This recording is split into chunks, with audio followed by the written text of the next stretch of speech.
ਸਤਿ ਸ਼੍ਰੀ ਅਕਾਲ। ਤੁਸੀਂ ਦੇਖ ਰਹੇ ਹੋ ਟੀਵੀ ਪੰਜਾਬ। ਮੈਂ ਹਾਂ ਜਸਵੀਰ ਤੇ ਖਬਰਾਂ ਦੇ ਇਸ ਬੁਲੇਟਿਨ 'ਚ ਤੁਹਾਡਾ ਸਵਾਗਤ ਹੈ। ਨਜ਼ਰ ਪਾਉਂਦੇ ਹਾਂ ਅੱਜ ਦੀਆਂ ਖਬਰਾਂ ਤੇ। ਅਮਰੀਕੀ ਰਾਸ਼ਟਰਪਤੀ ਜੋ ਬਾਈਡਨ ਨੇ ਐਡਮਿਰਲ ਲੀਜ਼ਾ ਫ੍ਰੈਂਚੇਟੀ ਨੂੰ ਜਲ ਸੈਨਾ ਦੀ ਅਗਵਾਈ ਲਈ ਨਾਮਜ਼ਦ ਕੀਤਾ ਹੈ।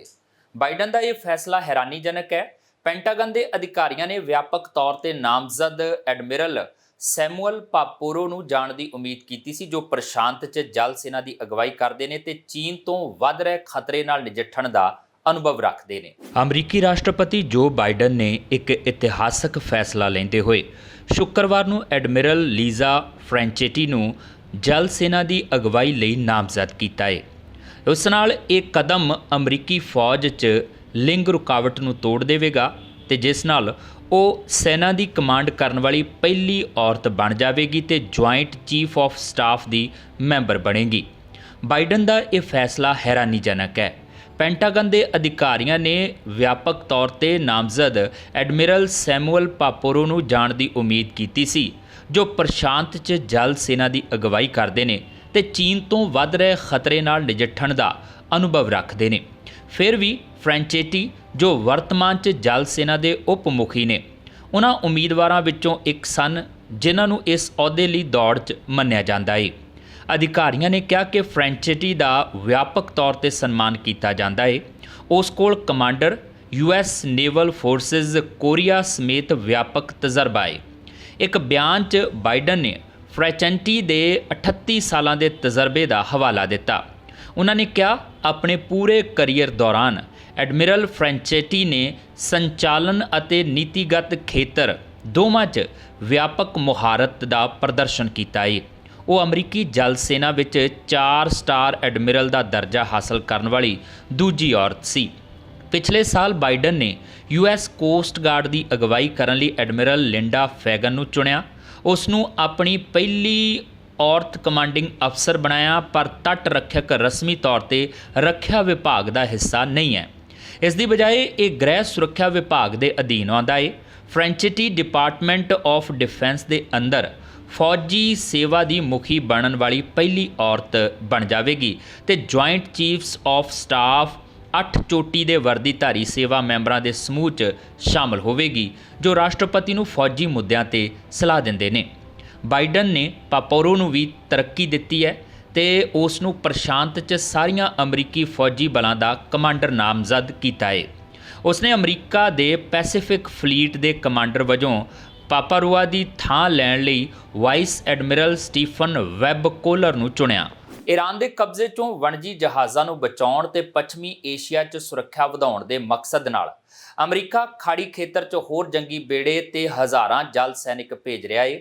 ਰੱਖਿਆ ਸਕੱਤਰ ਲਾਇਡ ਆਸਟਿਨ ਨੇ ਵੀਰਵਾਰ ਨੂੰ USS ਬੌਟਨ ਤਤਪਰਤਾ ਸਮੂਹ ਤੇ 26ਵੀਂ ਸਮੁੰਦਰੀ ਮੁਹਿੰਮ ਇਕਾਈ ਦੀ ਤੈਨਾਤੀ ਨੂੰ ਮਨਜ਼ੂਰੀ ਦਿੱਤੀ। ਤਤਪਰਤਾ ਸਮੂਹ 'ਚ ਬੌਟਨ ਤੇ ਹਮਲਾਵਰ ਜਹਾਜ਼ਾਂ ਸਣੇ 3 ਜਹਾਜ਼ ਰਹਿੰਦੇ ਨੇ ਤੇ ਮੁਹਿੰਮ ਇਕਾਈ 'ਚ ਆਮ ਤੌਰ ਤੇ 250 ਜਲ ਸੈਨਿਕ ਹੁੰਦੇ ਨੇ। ਅਮਰੀਕਾ ਦੀ ਮੱਧ ਕਮਾਨ ਨੇ ਕਿਹਾ ਹੈ ਕਿ ਜਲ ਸੈਨਿਕਾਂ ਤੇ ਜੰਗੀ ਬੇੜਿਆਂ ਦੀ ਤੈਨਾਤੀ ਖੇਤਰ 'ਚ ਜ਼ਿਆਦਾਤਰ ਲਚੀਲਾਪਨ ਤੇ ਸਮੁੰਦਰੀ ਸਮਰੱਥਾ ਪ੍ਰਦਾਨ ਕਰੇਗਾ। ਐਲਾਨ 'ਚ ਜਹਾਜ਼ਾਂ ਦਾ ਨਾਂ ਨਹੀਂ ਦੱਸਿਆ ਗਿਆ, ਪਰ ਅਮਰੀਕੀ ਅਧਿਕਾਰੀਆਂ ਨੇ ਨਾਂ ਨਾ ਛਾਪਣ ਦੀ ਸ਼ਰਤ ਤੇ ਤੈਨਾਤੀ 'ਚ ਸ਼ਾਮਲ ਯੂਨਿਟਾਂ ਬਾਰੇ ਦੱਸਿਆ ਹੈ। ਸਮੂਹ 'ਚ ਬੌਟਨ ਦੇ ਨਾਲ 2 ਹੋਰ ਜੰਗੀ ਬੇੜੇ USS ਮੈਸਾ ਵਰਡੇ ਅਤੇ USS ਕਾਰਟਰ ਹਾਲ ਵੀ ਸ਼ਾਮਲ ਨੇ। ਮਹੀਨਾ ਪਹਿਲਾਂ ਇਸ ਸਮੂਹ ਨੇ ਨਾਰਫਾਕ ਵਰਜੀਨੀਆ ਛੱਡਿਆ ਸੀ। ਵੀਰਵਾਰ ਨੂੰ ਇਹ ਸਪਸ਼ਟ ਨਹੀਂ ਸੀ ਕਿ ਤਿੰਨੇ ਜਹਾਜ਼ ਖਾੜੀ ਖੇਤਰ 'ਚ ਹੀ ਤੈਨਾਤ ਰਹਿਣਗੇ। ਇਸ ਮਹੀਨੇ ਦੀ ਸ਼ੁਰੂਆਤ 'ਚ ਈਰਾਨ ਨੇ ਹੋਰਮੂਜ਼ ਸਟ੍ਰੇਟ 'ਚ ਤੇਲ ਦੇ 2 ਹੋਰ ਟੈਂਕਰਾਂ ਤੇ ਕਬਜ਼ਾ ਕਰ ਲਿਆ। ਇੱਕ ਸਰਵੇ ਮੁਤਾਬਕ ਅਮਰੀਕਾ 'ਚ ਪਿਛਲੇ 2 ਸਾਲਾਂ ਦੌਰਾਨ 2.3 ਮਿਲੀਅਨ ਲੋਕ ਗੈਰ ਕਾਨੂੰਨੀ ਤੌਰ ਤੇ ਦਾਖਲ ਹੋਏ ਨੇ। ਗੈਰ ਕਾਨੂੰਨੀ ਇਮੀਗ੍ਰੇਸ਼ਨ ਦੀ ਮੌਜੂਦਾ ਰਫ਼ਤਾਰ ਨਾਲ ਸਾਲ 2010 ਦੇ ਪੂਰੇ ਦਹਾਕੇ ਦੇ ਮੁਕਾਬਲੇ ਬਾਈਡਨ ਪ੍ਰਸ਼ਾਸਨ ਦੇ ਪਹਿਲੇ 3 ਸਾਲਾਂ 'ਚ ਵਧੇਰੇ ਗੈਰ ਕਾਨੂੰਨੀ ਨਾਗਰਿਕ ਅਮਰੀਕਾ 'ਚ ਦਾਖਲ ਹੋਏ ਨੇ। ਗੈਰ ਕਾਨੂੰਨੀ ਨਾਗਰਿਕ ਆਬਾਦੀ 'ਚ ਤਿੱਖੇ ਵਾਧੇ ਦੇ ਨਾਲ ਅਮਰੀਕੀ ਕਰਦਾਤਾਵਾਂ ਲਈ ਲਾਗਤਾਂ 'ਚ ਵਾਧਾ ਹੁੰਦਾ ਹੈ। ਪਿਛਲੇ ਸਾਲ 'ਚ ਨਵੇਂ ਗੈਰ ਕਾਨੂੰਨੀ ਨਾਗਰਿਕਾਂ ਦੀ ਬੇਮਿਸਾਲ ਪੱਧਰ ਤੇ ਆਮਦ ਨਾਲ ਗੈਰ ਕਾਨੂੰਨੀ ਇਮੀਗ੍ਰੇਸ਼ਨ ਦੇ ਖਰਚਿਆਂ 'ਚ ਸਾਲਾਨਾ $12.6 ਬਿਲੀਅਨ ਦਾ ਵਾਧਾ ਹੋਇਆ ਹੈ। ਅਮਰੀਕਾ 'ਚ ਤਕਰੀਬਨ 2 ਸਾਲਾਂ 'ਚ ਗੈਰ ਕਾਨੂੰਨੀ ਨਾਗਰਿਕਾਂ ਦੀ ਭਾਰੀ ਗਿਣਤੀ 'ਚ ਆਮਦ ਹੋਈ ਹੈ। ਇੱਕ ਸਰਵੇ ਮੁਤਾਬਕ ਅਮਰੀਕਾ 'ਚ ਪਿਛਲੇ 2 ਸਾਲਾਂ ਦੌਰਾਨ 2.3 ਮਿਲੀਅਨ ਲੋਕ ਗੈਰ ਕਾਨੂੰਨੀ ਤੌਰ ਤੇ ਦਾਖਲ ਹੋਏ ਨੇ। ਜਨਗਣਨਾ ਬਿਊਰੋ ਦੇ ਤਾਜ਼ਾ ਅੰਕੜਿਆਂ ਮੁਤਾਬਕ ਵਿਸ਼ਲੇਸ਼ਣ ਤੋਂ ਪਤਾ ਚੱਲਦਾ ਹੈ ਕਿ ਇਸ ਵਕਤ ਤਕਰੀਬਨ 1 ਕਰੋੜ 70 ਲੱਖ ਗੈਰ ਕਾਨੂੰਨੀ ਨਾਗਰਿਕ ਅਮਰੀਕਾ 'ਚ ਰਹਿੰਦੇ ਨੇ। ਅਪ੍ਰੈਲ 2023 ਤੱਕ ਸੰਯੁਕਤ ਰਾਜ ਅਮਰੀਕਾ ਦੀ ਵਿਦੇਸ਼ੀ ਮੂਲ ਦੀ ਆਬਾਦੀ ਸਿਰਫ 50 ਮਿਲੀਅਨ ਤੋਂ ਘੱਟ ਸੀ, ਜੋ ਹੁਣ ਤੱਕ ਦੀ ਸਭ ਤੋਂ ਉੱਚੀ ਹੈ। ਅਮਰੀਕਾ ਦੇ ਹਰ 3 ਵਿਦੇਸ਼ੀ ਮੂਲ ਨਿਵਾਸੀਆਂ ਵਿੱਚੋਂ ਇੱਕ ਗੈਰ ਕਾਨੂੰਨੀ ਪ੍ਰਵਾਸੀ ਹੈ। 20 ਜਨਵਰੀ 2021 ਅਤੇ 30 ਅਪ੍ਰੈਲ 2023 ਦੇ ਵਿਚਕਾਰ ਲਗਭਗ 2.3 ਮਿਲੀਅਨ ਨਵੇਂ ਨਾਗਰਿਕ ਗੈਰ ਕਾਨੂੰਨੀ ਢੰਗ ਨਾਲ ਅਮਰੀਕਾ 'ਚ ਆਏ। ਮੌਜੂਦਾ ਗੈਰ ਕਾਨੂੰਨੀ ਨਾਗਰਿਕਾਂ ਦੀ ਆਬਾਦੀ 4 ਅਮਰੀਕੀ ਰਾਜਾਂ ਕੈਲੀਫੋਰਨੀਆ, ਟੈਕਸਾਸ, ਫਲੋਰੀਡਾ ਅਤੇ ਨਿਊਯਾਰਕ ਤੋਂ ਇਲਾਵਾ ਸਭ ਤੋਂ ਵੱਧ ਹੈ। ਗੈਰ ਕਾਨੂੰਨੀ ਇਮੀਗ੍ਰੇਸ਼ਨ ਦੀ ਮੌਜੂਦਾ ਰਫ਼ਤਾਰ ਨਾਲ 2010 ਦੇ ਪੂਰੇ ਦਹਾਕੇ ਦੇ ਮੁਕਾਬਲੇ ਬਾਈਡਨ ਪ੍ਰਸ਼ਾਸਨ ਦੇ ਪਹਿਲੇ 3 ਸਾਲਾਂ 'ਚ ਵਧੇਰੇ ਗੈਰ ਕਾਨੂੰਨੀ ਨਾਗਰਿਕ ਅਮਰੀਕਾ 'ਚ ਦਾਖਲ ਹੋਏ ਨੇ। ਗੈਰ ਕਾਨੂੰਨੀ ਨਾਗਰਿਕ ਆਬਾਦੀ 'ਚ ਵੱਡੇ ਵਾਧੇ ਦੇ ਨਾਲ ਅਮਰੀਕੀ ਕਰਦਾਤਾਵਾਂ ਲਈ ਲਾਗਤਾਂ 'ਚ ਜ਼ਿਆਦਾ ਵਾਧਾ ਹੁੰਦਾ ਹੈ। ਪਿਛਲੇ ਸਾਲ 'ਚ ਨਵੇਂ ਗੈਰ ਕਾਨੂੰਨੀ ਨਾਗਰਿਕਾਂ ਦੀ ਬੇਮਿਸਾਲ ਪੱਧਰ ਤੇ ਆਮਦ ਨਾਲ ਗੈਰ ਕਾਨੂੰਨੀ ਇਮੀਗ੍ਰੇਸ਼ਨ ਦੇ ਖਰਚਿਆਂ 'ਚ ਸਾਲਾਨਾ $12.6 ਬਿਲੀਅਨ ਦਾ ਵਾਧਾ ਹੋਇਆ। ਗੈਰ ਕਾਨੂੰਨੀ ਇਮੀਗ੍ਰੇਸ਼ਨ ਦੀ ਮੌਜੂਦਾ ਗਤੀ ਤੇ 2026 ਤੱਕ ਸਾਲਾਨਾ ਸ਼ੁੱਧ ਲਾਗਤ $200 ਬਿਲੀਅਨ ਤੇ ਵੱਧ ਜਾਵੇਗੀ। ਸਰਵੇਖਣ ਅਨੁਸਾਰ 16.8 ਮਿਲੀਅਨ ਖਰਚ ਇੱਕ ਅਨੁਮਾਨ ਹੈ।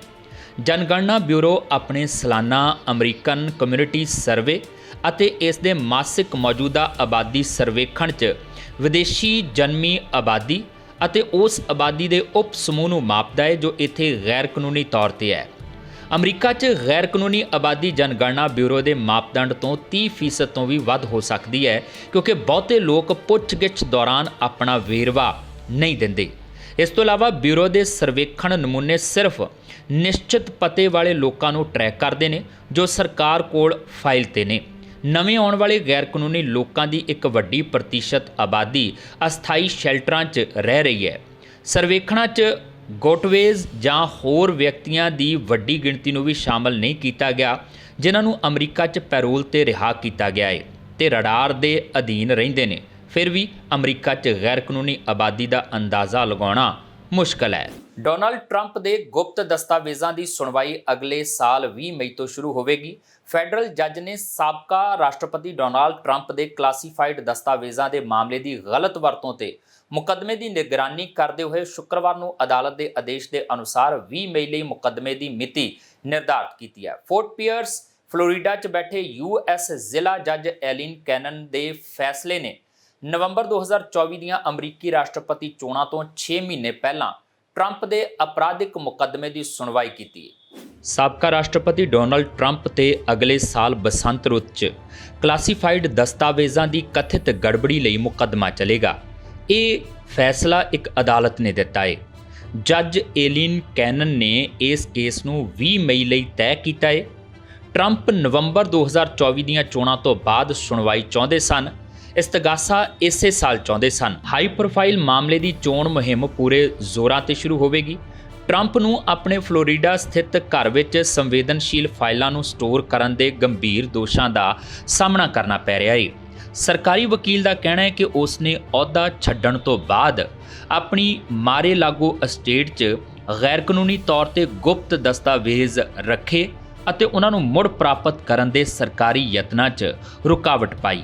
ਸਾਬਕਾ ਰਾਸ਼ਟਰਪਤੀ ਨੇ ਆਪਣੀ ਨਿਰਦੋਸ਼ਤਾ ਨੂੰ ਬਰਕਰਾਰ ਰੱਖਿਆ ਤੇ ਇਸ ਮਾਮਲੇ ਨੂੰ ਆਪਣੀ ਚੋਣ ਮੁਹਿੰਮ ਨੂੰ ਤਬਾਹ ਕਰਨ ਦੀ ਕੋਸ਼ਿਸ਼ ਵਜੋਂ ਦੋਸ਼ੀ ਠਹਿਰਾਇਆ। ਸ਼ੁੱਕਰਵਾਰ ਨੂੰ ਇੱਕ ਬਿਆਨ 'ਚ ਟਰੰਪ ਨੇ ਕਿਹਾ ਕਿ ਮੁਕੱਦਮੇ ਦੀ ਮਿਤੀ ਉਸ ਦੇ ਖਿਲਾਫ ਨਿਆਂ ਵਿਭਾਗ ਦੇ ਯੁੱਧ ਲਈ ਇੱਕ ਵੱਡਾ ਝਟਕਾ ਹੈ। ਸ਼ੁੱਕਰਵਾਰ ਨੂੰ ਜੱਜ ਕੈਨਨ ਨੇ ਕਿਹਾ ਕਿ 2 ਹਫ਼ਤਿਆਂ ਦੀ ਸੁਣਵਾਈ ਫੋਰਟ ਪੀਅਰਸ, ਫਲੋਰੀਡਾ 'ਚ ਹੋਵੇਗੀ। ਮਾਰ-ਏ-ਲਾਗੋ ਕੇਸ ਵਿੱਚ ਦੋਸ਼ੀ ਠਹਿਰਾਉਣ ਲਈ ਸਰਕਾਰੀ ਵਕੀਲਾਂ ਲਈ ਜਿਊਰੀ ਦਾ ਫੈਸਲਾ ਸਰਬਸੰਮਤੀ ਨਾਲ ਹੋਣਾ ਚਾਹੀਦਾ ਹੈ। ਫੋਰਟ ਪੀਅਰਸ ਡਿਵੀਜ਼ਨ ਦੇ ਆਲੇ-ਦੁਆਲੇ ਤੋਂ ਜੱਜਾਂ ਦੀ ਚੋਣ ਕੀਤੀ ਜਾਵੇਗੀ, ਜਿਸ ਵਿੱਚ ਕਈ ਕਾਉਂਟੀਆਂ ਸ਼ਾਮਲ ਨੇ ਜੋ ਟਰੰਪ ਨੇ 2020 'ਚ ਜਿੱਤੀਆਂ ਸਨ। ਦੋਵਾਂ ਪੱਖਾਂ ਦੇ ਵਕੀਲਾਂ ਨੇ ਇਸ ਹਫ਼ਤੇ ਦੇ ਸ਼ੁਰੂ 'ਚ ਫੋਰਟ ਪੀਅਰਸ ਅਦਾਲਤ 'ਚ ਇਸ ਗੱਲ ਨੂੰ ਲੈ ਕੇ ਬਹਿਸ ਕੀਤੀ ਕਿ ਕੇਸ ਕਦੋਂ ਚੱਲਣਾ ਚਾਹੀਦਾ ਹੈ। ਵਕੀਲਾਂ ਨੇ ਕਿਹਾ ਕਿ ਸਬੂਤ ਗੁੰਝਲਦਾਰ ਨਹੀਂ ਸਨ ਤੇ ਮੁਕੱਦਮੇ 'ਚ ਦੇਰੀ ਕਰਨ ਦੀ ਕੋਈ ਲੋੜ ਨਹੀਂ ਸੀ। ਉਹ ਚਾਹੁੰਦੇ ਸਨ ਕਿ ਇਹ ਦਸੰਬਰ 'ਚ ਸ਼ੁਰੂ ਹੋਵੇ, ਪਰ ਟਰੰਪ ਦੇ ਵਕੀਲਾਂ ਨੇ ਦਲੀਲ ਦਿੱਤੀ ਕਿ ਕੇਸ ਦੀ ਅਸਾਧਾਰਣ ਪ੍ਰਕਿਰਤੀ ਲਈ ਤਿਆਰੀ ਲਈ ਹੋਰ ਸਮਾਂ ਚਾਹੀਦਾ ਹੈ। ਓਪੀਨੀਅਨ ਪੋਲ ਦਰਸਾਉਂਦੇ ਨੇ ਕਿ ਟਰੰਪ ਰਿਪਬਲਿਕਨ ਪਾਰਟੀ ਦੇ ਉਮੀਦਵਾਰ ਬਣਨ ਦੀ ਦੌੜ 'ਚ ਸਭ ਤੋਂ ਅੱਗੇ ਨੇ, ਜੋ ਅਗਲੇ ਸਾਲ ਰਾਸ਼ਟਰਪਤੀ ਜੋ ਬਾਈਡਨ ਡੈਮੋਕ੍ਰੈਟਿਕ ਉਮੀਦਵਾਰ ਨੂੰ ਚੁਣੌਤੀ ਦੇਣਗੇ। ਅਟਲਾਂਟਾ, ਜਾਰਜੀਆ 'ਚ ਸਰਕਾਰੀ ਵਕੀਲ ਇਸ ਗੱਲ ਦੀ ਵੀ ਜਾਂਚ ਕਰ ਰਹੇ ਨੇ ਕਿ ਕੀ ਸਾਬਕਾ ਰਾਸ਼ਟਰਪਤੀ ਨੇ 3 ਸਾਲ ਪਹਿਲਾਂ ਉਸ ਰਾਜ 'ਚ ਚੋਣ ਨਤੀਜਿਆਂ ਨੂੰ ਉਲਟਾਉਣ ਦੀ ਕੋਸ਼ਿਸ਼ਾਂ ਨਾਲ ਕਾਨੂੰਨ ਤੋੜਿਆ ਸੀ। ਨਿਊਯਾਰਕ 'ਚ ਟਰੰਪ ਨੂੰ ਪੋਰਨ ਫਿਲਮ ਸਟਾਰ ਸਟੋਰਨੀ ਡੈਨੀਅਲਜ਼ ਨੂੰ ਕਥਿਤ ਤੌਰ ਤੇ ਹਸ਼ ਪੈਸੇ ਦੀ ਅਦਾਇਗੀ ਨੂੰ ਛੁਪਾਉਣ ਲਈ ਝੂਠੇ ਕਾਰੋਬਾਰੀ ਰਿਕਾਰਡਾਂ ਦੇ 34 ਸੰਗੀਨ ਮਾਮਲਿਆਂ ਦਾ ਸਾਹਮਣਾ ਕਰਨਾ ਪਿਆ। ਸਾਬਕਾ ਰਾਸ਼ਟਰਪਤੀ ਨੂੰ 25 ਮਾਰਚ 2024 ਨੂੰ ਇਸ ਮਾਮਲੇ 'ਚ ਮੁਕੱਦਮੇ ਦਾ ਸਾਹਮਣਾ ਕਰਨਾ ਪੈ ਰਿਹਾ ਹੈ। ਦੁਨੀਆ ਭਰ 'ਚ ਵਿਲੱਖਣ ਕਾਮੇਡੀ ਕਲਾਕਾਰ ਚਾਰਲੀ ਚੈਪਲਿਨ ਦੀ ਧੀ ਅਤੇ ਅਦਾਕਾਰ ਜੋਸੇਫਿਨ ਚੈਪਲਿਨ ਦਾ 74 ਸਾਲ ਦੀ ਉਮਰ 'ਚ ਦੇਹਾਂਤ ਹੋ ਗਿਆ। ਉਹਨਾਂ ਦੀ ਮੌਤ 13 ਜੁਲਾਈ ਨੂੰ ਪੈਰਿਸ 'ਚ ਹੋਈ। 28 ਮਾਰਚ 1949 ਨੂੰ ਸੈਂਟਾ ਮੋਨਿਕਾ ਕੈਲੀਫੋਰਨੀਆ 'ਚ ਪੈਦਾ ਹੋਈ ਜੋਸੇਫਿਨ ਚੈਪਲਿਨ ਚਾਰਲੀ ਚੈਪਲਿਨ ਅਤੇ ਓਨਾ ਓਨੀਲ ਦੇ ਜਨਮੇ 8 ਬੱਚਿਆਂ ਵਿੱਚੋਂ ਤੀਜੇ ਨੰਬਰ ਤੇ ਸੀ। ਉਸਨੇ ਆਪਣੇ ਕਰੀਅਰ ਦੀ ਸ਼ੁਰੂਆਤ ਛੋਟੀ ਉਮਰ 'ਚ ਆਪਣੇ ਪਿਤਾ ਦੀ 1952 ਦੀ ਫਿਲਮ ਲਾਈਮਲਾਈਟ ਤੋਂ ਕੀਤੀ ਸੀ। ਉਸ ਦੇ ਪਰਿਵਾਰ 'ਚ 3 ਪੁੱਤਰ ਚਾਰਲੀ, ਆਰਥਰ ਤੇ ਜੂਲੀਅਨ ਰੋਨੇਟ ਸਨ। 2020 'ਚ ਕੈਲੀਫੋਰਨੀਆ 'ਚ ਇੱਕ 8 ਸਾਲ ਦੀ ਬੱਚੀ ਨੂੰ ਬਚਾਉਣ ਦੀ ਕੋਸ਼ਿਸ਼ 'ਚ ਮਰਨ ਵਾਲੇ 31 ਸਾਲਾ ਪੰਜਾਬੀ ਨੂੰ ਕਾਰਨੇਗੀ ਹੀਰੋ ਅਵਾਰਡ ਨਾਲ ਸਨਮਾਨਿਤ ਕੀਤਾ ਗਿਆ। ਦੱਸਦੀ ਕਿ ਇਹ ਅਵਾਰਡ ਨਾਗਰਿਕ ਬਹਾਦਰੀ ਲਈ ਉੱਤਰੀ ਅਮਰੀਕਾ ਦਾ ਸਰਵਉੱਚ ਸਨਮਾਨ ਹੈ। 5 ਅਗਸਤ 2020 ਨੂੰ ਫ੍ਰਿਜ਼ਨੋ ਦੇ ਮਨਜੀਤ ਸਿੰਘ ਦੀ ਰੀਡਲੇ 'ਚ ਕਿੰਗਜ਼ ਰਿਵਰ ਤੋਂ ਸਮੰਥਾ ਕਰੂਜ਼ ਪੈਡਰੋ ਨੂੰ ਬਚਾਉਣ ਦੀ ਕੋਸ਼ਿਸ਼ ਕਰਦੇ ਸਮੇਂ ਮੌਤ ਹੋ ਗਈ ਸੀ। ਪੈਡਰੋ ਨੂੰ ਤੈਰਨ ਲਈ ਸੰਘਰਸ਼ ਕਰਨਾ ਪਿਆ ਕਿਉਂਕਿ ਉਹ ਨਦੀ ਵਿੱਚ ਖੇਡ ਰਹੇ ਬੱਚਿਆਂ ਦੇ ਇੱਕ ਸਮੂਹ ਤੋਂ ਵੱਖ ਹੋ ਗਈ ਸੀ। 3 ਬੱਚਿਆਂ ਨੂੰ ਬਚਾਉਂਦੇ ਸਮੇਂ ਮਨਜੀਤ ਸਿੰਘ ਦੀ ਮੌਤ ਹੋ ਗਈ ਸੀ। ਅਮਰੀਕਾ ਦੇ ਐਰੀਜ਼ੋਨਾ ਸੂਬੇ ਦੇ ਫਿਨਿਕਸ ਸਕਾਈ ਹਾਰਬਰ ਕੌਮਾਂਤਰੀ ਹਵਾਈ ਅੱਡੇ ਨੇੜੇ ਪ੍ਰੋਪੇਨ ਟੈਂਕਾਂ 'ਚ ਧਮਾਕੇ ਕਾਰਨ ਭਿਆਨਕ ਅੱਗ ਲੱਗ ਗਈ। ਰਾਹਤ ਦੀ ਗੱਲ ਇਹ ਹੈ ਕਿ ਇਸ ਹਾਦਸੇ 'ਚ ਕਿਸੇ ਜਾਨੀ ਨੁਕਸਾਨ ਦੀ ਕੋਈ ਖਬਰ ਨਹੀਂ ਹੈ। ਫਿਨਿਕਸ ਫਾਇਰ ਡਿਪਾਰਟਮੈਂਟ ਨੇ ਵੀਰਵਾਰ ਸ਼ਾਮ ਨੂੰ ਜਾਰੀ ਕੀਤੀ ਇੱਕ ਰਿਪੋਰਟ 'ਚ ਕਿਹਾ ਕਿ 100 ਤੋਂ ਵੱਧ ਫਾਇਰ ਫਾਈਟਰਜ਼ ਅੱਗ ਤੇ ਕਾਬੂ ਪਾਉਣ ਲਈ ਸਖਤ ਮਿਹਨਤ ਕਰ ਰਹੇ ਨੇ। ਇਸ ਘਟਨਾ 'ਚ ਕਿਸੇ ਜਾਨੀ ਨੁਕਸਾਨ ਦੀ ਕੋਈ ਰਿਪੋਰਟ ਨਹੀਂ ਹੈ। ਇਸ ਦੌਰਾਨ ਫਿਨਿਕਸ ਸਕਾਈ ਹਾਰਬਰ 에ਅਰਪੋਰਟ ਨੇ ਕਿਹਾ ਕਿ ਅੱਗ ਨਾਲ ਉਸ ਦਾ ਸੰਚਾਲਨ ਪ੍ਰਭਾਵਿਤ ਨਹੀਂ ਹੋਇਆ। ਟਰਮੀਨਲ ਅਤੇ ਰਨਵੇ ਖੁੱਲ੍ਹੇ ਨੇ। ਹਵਾਈ ਅੱਡੇ ਦੇ ਅਧਿਕਾਰੀਆਂ ਨੇ ਯਾਤਰੀਆਂ ਨੂੰ ਉਹਨਾਂ ਦੀਆਂ ਉਡਾਣਾਂ ਦੀ ਸਥਿਤੀ ਦੀ ਜਾਂਚ ਕਰਨ ਦੀ ਸਲਾਹ ਦਿੱਤੀ ਹੈ। ਅਮਰੀਕੀ ਰਾਸ਼ਟਰਪਤੀ ਜੋ ਬਾਈਡਨ ਦੀ ਵਿਗਿਆਨਕ ਸਲਾਹਕਾਰ ਭਾਰਤੀ ਮੂਲ ਦੀ ਆਰਤੀ ਪ੍ਰਭਾਕਰ ਨੇ ਕਿਹਾ ਕਿ ਅਮਰੀਕਾ ਅਤੇ ਭਾਰਤ ਵਰਗੇ ਸਮਾਨ ਸੋਚ ਵਾਲੇ ਦੇਸ਼ਾਂ ਨੂੰ ਆਰਟੀਫੀਸ਼ੀਅਲ ਇੰਟੈਲੀਜੈਂਸ ਦੇ ਖੇਤਰ 'ਚ ਮਿਲ ਕੇ ਕੰਮ ਕਰਨ ਦੀ ਲੋੜ ਹੈ। ਵਿਗਿਆਨ ਅਤੇ ਤਕਨੀਕੀ ਮਾਹਿਰ ਪ੍ਰਭਾਕਰ ਨੇ ਕਿਹਾ ਕਿ ਬਾਈਡਨ ਪ੍ਰਸ਼ਾਸਨ ਨੇ ਗੂਗਲ ਅਤੇ ਮਾਈਕਰੋਸਾਫਟ ਵਰਗੀਆਂ ਦਿੱਗਜ IT ਕੰਪਨੀਆਂ ਦੀ ਮਦਦ ਲੈਣ ਦਾ ਫੈਸਲਾ ਕੀਤਾ ਹੈ ਤਾਂ ਜੋ ਇਹ ਯਕੀਨੀ ਬਣਾਇਆ ਜਾ ਸਕੇ ਕਿ AI ਦੀ ਦੁਰਵਰਤੋਂ ਨਾ ਹੋਵੇ ਅਤੇ ਜਨਤਾ ਦੇ ਭਲੇ ਲਈ ਵਰਤੋਂ ਕੀਤੀ ਜਾਵੇ। ਇਸ ਦੌਰਾਨ ਆਰਤੀ ਪ੍ਰਭਾਕਰ ਨੇ ਕਿਹਾ ਕਿ ਇਹ ਗਲੋਬਲ ਤਕਨਾਲੋਜੀ ਦਾ ਯੁੱਗ ਹੈ ਅਤੇ ਅੱਜ ਹਰ ਪਾਸੇ ਤਕਨਾਲੋਜੀ ਹੈ। ਤਕਨਾਲੋਜੀ ਹਰ ਕਿਸੇ ਦੇ ਜੀਵਨ ਨੂੰ ਪ੍ਰਭਾਵਿਤ ਕਰ ਰਹੀ ਹੈ। ਅਜਿਹੀ ਸਥਿਤੀ 'ਚ ਅਸੀਂ ਇਹ ਯਕੀਨੀ ਬਣਾਉਣਾ ਚਾਹੁੰਦੇ ਹਾਂ ਕਿ ਭਾਰਤ ਸਮੇਤ ਸਮਾਨ ਸੋਚ ਵਾਲੇ ਦੇਸ਼ ਨੂੰ AI ਤਕਨਾਲੋਜੀ ਦੇ ਖੇਤਰ 'ਚ ਮਿਲ ਕੇ ਕੰਮ ਕਰਨਾ ਚਾਹੀਦਾ ਹੈ। ਆਰਤੀ ਪ੍ਰਭਾਕਰ ਨੇ ਕਿਹਾ ਕਿ ਪ੍ਰਧਾਨ ਮੰਤਰੀ ਮੋਦੀ ਦੀ ਹਾਲੀਆ ਅਮਰੀਕੀ ਫੇਰੀ ਦੌਰਾਨ ਦੋਹਾਂ ਦੇਸ਼ਾਂ ਦੇ ਨੇਤਾਵਾਂ ਵਿਚਾਲੇ AI ਤਕਨੀਕ ਤੇ ਵੀ ਚਰਚਾ ਹੋਈ ਸੀ। ਉਹਨਾਂ ਕਿਹਾ ਕਿ ਜਦੋਂ ਗਲੋਬਲ ਨੇਤਾ ਰਾਸ਼ਟਰਪਤੀ ਜੋ ਬਾਈਡਨ ਨੂੰ ਮਿਲਦੇ ਹਨ ਤਾਂ AI ਦਾ ਮੁੱਦਾ ਵੀ ਉਹਨਾਂ ਦੇ ਦਿਮਾਗ 'ਚ ਹੁੰਦਾ ਹੈ। ਕਲੇਟਨ ਕਾਉਂਟੀ ਜਾਰਜੀਆ ਦੀ ਇੱਕ ਗ੍ਰੈਂਡ ਜਿਊਰੀ ਨੇ ਜੇਲ੍ਹ 'ਚ ਹਿਰਾਸਤ ਦੌਰਾਨ ਇੱਕ ਵਿਅਕਤੀ ਦੀ ਹੋਈ ਮੌਤ ਦੇ ਮਾਮਲੇ 'ਚ 6 ਸਾਬਕਾ ਸ਼ੈਰਿਫ ਡਿਪਟੀਆਂ ਵਿਰੁੱਧ ਦੋਸ਼ ਆਇਦ ਨਾ ਕਰਨ ਦਾ ਰਾਹ ਚੁਣਿਆ ਹੈ। ਇਹ ਜਾਣਕਾਰੀ ਅਦਾਲਤ ਦੇ ਦਸਤਾਵੇਜ਼ਾਂ ਤੋਂ ਮਿਲੀ ਹੈ। ਪਿਛਲੇ ਸਾਲ ਨਵੰਬਰ 'ਚ 38 ਸਾਲਾ ਟੈਰੀ ਲੀ ਥੁਰਮੌਂਡ ਨਾਮੀ ਵਿਅਕਤੀ ਜਿਸ ਨੂੰ ਕਲੇਟਨ ਕਾਉਂਟੀ ਜੇਲ੍ਹ 'ਚ ਰੱਖਿਆ ਗਿਆ ਸੀ ਦੀ ਹੋਈ ਮੌਤ ਉਪਰੰਤ ਇਹਨਾਂ 6 ਪੁਲਿਸ ਅਫਸਰਾਂ ਨੂੰ ਨੌਕਰੀਆਂ ਤੋਂ ਬਰਖਾਸਤ ਕਰ ਦਿੱਤਾ ਗਿਆ ਸੀ। ਕਾਉਂਟੀ ਦੇ ਮੈਡੀਕਲ ਜਾਂਚ ਅਫਸਰ ਨੇ ਇਸ ਮੌਤ ਨੂੰ ਹੱਤਿਆ ਕਰਾਰ ਦਿੱਤਾ ਸੀ।